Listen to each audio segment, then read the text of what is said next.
ناظرین، بالکل اسی طرح طالبان نے کہا ہے کہ امریکہ اور تمام اس کے اتحادی افغانستان سے نکل جائیں، یہ ملک ہمارا ہے، ہم کسی کو بھی اپنے ملک پر حملہ کرنے کی اجازت نہیں دیں گے اور نہ ہی کسی ملک میں اسلام کو لے کر جائیں گے، ہم افغانستان کے اندر اسلام کا نظام قائم کریں گے۔ ناظرین، آپ جانتے ہیں امریکہ نے کیوں سوویت یونین کے خلاف جب جنگ چل رہی تھی تو اچانک مجاہدین سے اپنا ہاتھ کھینچ لیا تھا؟ وہ اس لیے کھینچا تھا کہ امریکہ یہ چاہتا تھا کہ یہاں پر کوئی سیکولر قسم کا نظام آ جائے۔ اس وقت امریکہ یہ نہیں چاہتا تھا کہ وہاں پر افغان طالبان اسلام کا نظام قائم کرے۔ امریکہ نے اس وقت ہاتھ کھینچا، پھر خانہ جنگی ہوئی، ملا عمر اقتدار میں آئے، انہوں نے ایسی اسلامی حکومت قائم کر کے دکھائی کہ دنیا اچ اچ کر اٹھتی تھی۔ اسی افغانستان میں اس وقت ایک عورت پورے زیور پہن کر چل رہی ہوتی تھی تو کسی کی جرات نہیں ہوتی تھی کہ اس کی طرف کوئی آنکھ میلی کر کے بھی دیکھ سکے، اور اب امریکہ یہاں سے اس لیے نہیں جانا چاہ رہا ہے کہ یہاں پر اسلام کا نظام قائم ہو جائے گا۔ ناظرین، اب رشیا کا فارن منسٹر جو انڈیا کے لیے پیغام لے کر آ رہا ہے، وہ دھمکی امیز انڈیا کے لیے پیغام ہے کہ اگر آپ اس پورے کھیل میں داعش کا ساتھ نہیں چھوڑتے تو پھر کچھ بھی ہوگا، تباہی بربادی ہوگی، ذمہ دار ہم نہیں ہوں گے۔ اگر انڈیا اس کھیل سے پیچھے ہٹنے کی حامی بھرتا ہے تو پھر طالبان کے ساتھ ماسکو میں جو دوبارہ کانفرنس ہونی ہے اس میں انڈیا اور طالبان کو آمنے سامنے بٹھایا جا سکتا ہے۔ ناظرین، یہ اس وقت صورتحال ہے۔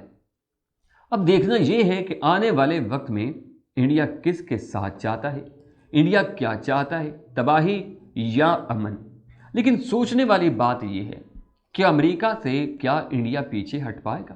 کیونکہ انڈیا تو ہمیشہ سے کوئی بھی کسی طرح کا مسئلہ اسے پیش آتا ہے تو یہ امریکہ کی گود میں بیٹھنے کی کوشش کرتا ہے۔ جب بھی اسے کسی امداد کی ضرورت ہوتی ہے، جب بھی اسے ہتھیاروں کی ضرورت ہوتی ہے، جب بھی کسی ملک کے ساتھ اس کی بگڑتی ہے، جب یہ اس ملک سے بنانا چاہتا ہے تو یہ امریکہ کی گود میں بیٹھنے کی کوشش کرتا ہے، تو ابو جان سے مدد بھی مانگتا ہے کہ ہماری مدد کریں۔ اب پچھلے دنوں میں جب پاکستان نے نئی ٹیکنالوجی جو ہے اس کے ذریعے کچھ ایکسپیریمنٹ کیے تھے، جو دکھایا تھا، چائنا نے بھی کیا، تو انڈیا کو امریکہ کے سوا کوئی رستہ نظر نہیں آیا، تو وہ جدید ٹیکنالوجی مانگنے کے لیے انڈیا امریکہ کی طرف بھاگ نکلا تھا۔ کیا اب جو سچویشن پیدا ہو چکی ہے، جو رشیا کے فارن منسٹر انڈیا آ رہے ہیں، وہ انہیں سمجھانے کے لیے کہ تم لوگ امریکہ اور دوسری داعش ایسی کئی تخریب کار تحریکوں سے اپنا ہاتھ پیچھے کھینچ لیں، جو بھی لوگ ایسے کام کر رہے ہیں جو دوسرے ممالک میں تباہی مچاتے ہیں، امن برباد کرتے ہیں، کیا ایسی سچویشن میں امریکہ سے انڈیا پیچھے ہٹ پائے گا یا داعش کو سپورٹ کرنا چھوڑ دے گا جو انہوں نے خود بنائی ہوئی ہے، جس کی وجہ سے پاکستان میں بھی کئی سارے حادثات، کئی دھماکے ہوئے، کئی شہری شہید ہوئے؟ لیکن اس کے باوجود ہمیں نہیں لگتا کہ انڈیا کبھی بھی سیدھی منطق اپنائے گا، کیونکہ انڈیا ایک کیا کہتے ہیں اس چیز کی دم ہے جو کبھی سیدھی نہیں ہو سکتی۔ انڈیا کو سیدھا کرنے کے لیے پاکستان کو، افغانستان کو، مطلب طالبان کو یا چائنا کو، رشیا کو، ان تمام لوگوں میں سے کسی نہ کسی کو میدان میں اترنا پڑے گا اور انڈیا کو سبق سکھانا پڑے گا، تب جا کے یہ مانے گا۔ ان لوگوں کو صرف اور صرف ایک چیز پہ جو ہے وہ مطلب کہ زیادہ محسوس ہوتا ہے کہ ہم میں وہ پاور ہے، طاقت ہے، یہ آبادی پہ اتراتے ہیں۔ آبادیوں سے جتنی بھی آبادی بڑھ جائے اس سے پولوشن بڑھتی ہے، غربت بڑھتی ہے، معیار زندگی ڈاؤن ہوتا ہے، گرتا ہے، اس سے طاقت نہیں بڑھتی۔ لوگوں نے خالی ہاتھ کون سی جگہ پہ جنگ لڑنی ہے، کیا کرنا ہے؟ جب آپ کے پاس ہتھیار نہیں ہوں گے، جب آپ کے لوگوں کو کھانے کے لالے پڑے ہوں گے، تو کیا وہ میدان جنگ میں اتر سکتے ہیں؟ کبھی بھی نہیں اتر سکتے۔ تو انڈیا کی حالت بہت خراب ہو رہی ہے۔ یہ عوامی برتری، مطلب انسانی برتری کو لے کر انڈیا کچھ اپنے آپ کو زیادہ شہزور سمجھنے لگا ہے، لیکن ہوگا وہی جو دوسرے ممالک اب چاہیں گے، کیونکہ انڈیا کی موت آ چکی ہے۔ پرانے سیانے کہتے ہیں کہ جب بھی گیدڑ کی موت آتی ہے تو وہ شہر کی طرف بھاگتا ہے۔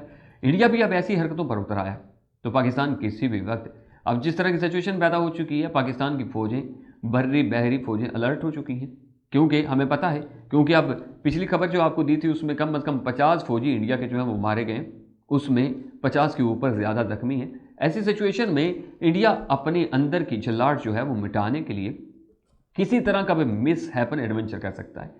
تو ہمیں بھی پتہ ہے کہ پاکستان میں ہم نے کس طرح اپنی عوام کو، اپنی فوج کو سیو کرنا ہے، یا ہماری فوج کو کون کون سے کارنامے سر انجام دینے ہیں یا کارروائی کرنے ہیں، تو یہ ساری چیزیں ہماری نظر میں بھی ہیں۔ انڈیا کچھ چھوٹا سا مس ہیپ کر کے دکھائے صحیح، ہم بتائیں کہ انڈیا کو کیا ہوتا ہے۔